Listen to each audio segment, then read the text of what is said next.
ꯑꯩꯈꯣꯏꯒꯤ ꯊꯣꯡꯅꯥꯎꯗ ꯏꯈꯪ ꯈꯪꯍꯧꯗꯅ ꯑꯆꯧꯕ ꯀꯨꯔꯥꯛ ꯑꯃꯈꯛ ꯄꯥꯏꯔꯒ ꯇꯣꯡꯉꯝꯃꯤ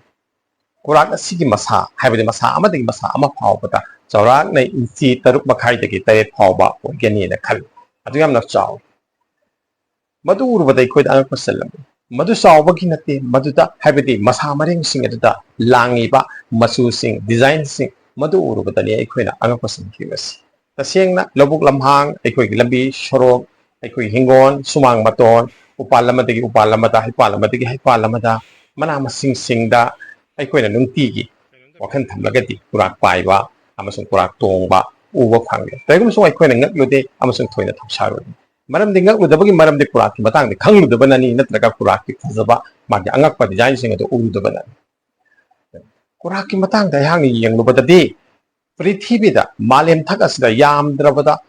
कुराक की मखन सिंग से स्पेसिस सिंग से लिसिंग कुनगी मथक्ता लई अदुगा इंडिया खक्तदा लिसिंग अनिगा निफुंग मथक्ता लई कया याम खरबनो हाइबा सिंग से कुराक अमगा अमगा मरक्ता खेनबा अदुदगी मसिंग थीबदा सुमनी हाइबदि कांगलुप सिंग अदुनी असुक याम कांगलुप लैरमनी मसा अंगकप नत्तबरा मसिना अल्लाह ताला ना कुरान दा हाइबिरम वफम सिंग आइखोय निंगसिंग निंगाय ओइले तसेंग अल्लाह ताला ना हाइबिरी मदुदी अमसुंग महागना सेम साबिगनी नखोइना खंगमदबा पृथ्वीगी हाइबदि मियोइबगी पुकनिंग दा लामा फंगलमदबा कया मसि कुरान गी सूरा नंबर 13 का आया नंबर 9 थिंगदबिगनी अदुगा मुक्सु हाइबिरी तसेंगनमक आइखोइना सेंखी पोट खुदिंगमक अरेपा चांगदा हाइबदि अरेपा फिवमदा यंबियो कुरान सूरा नंबर 53 आया नंबर 9 महाकी खुसेम सिंग असदा अंगप सलिबदी मखोइगी हाइबदि महाकी खुसेम सिंग महौसादा लैरिबा पोट सिंग असे मसी उरुगा आइखोइना करी फावबगे अल्लाह ताला ना हंगबिरी नंग न उरोय जुट चानदबा करीमता थौजाल हाइबगे खुसेमदा हाइबदि मपु महाकी खुसेमदा मरमदुना अमुक हने येंगो नंग उबा ngambra अकाइबसिंग मदुगी मतुंगदा अमुक हने येंगो अमसो अमुकसो हन्ना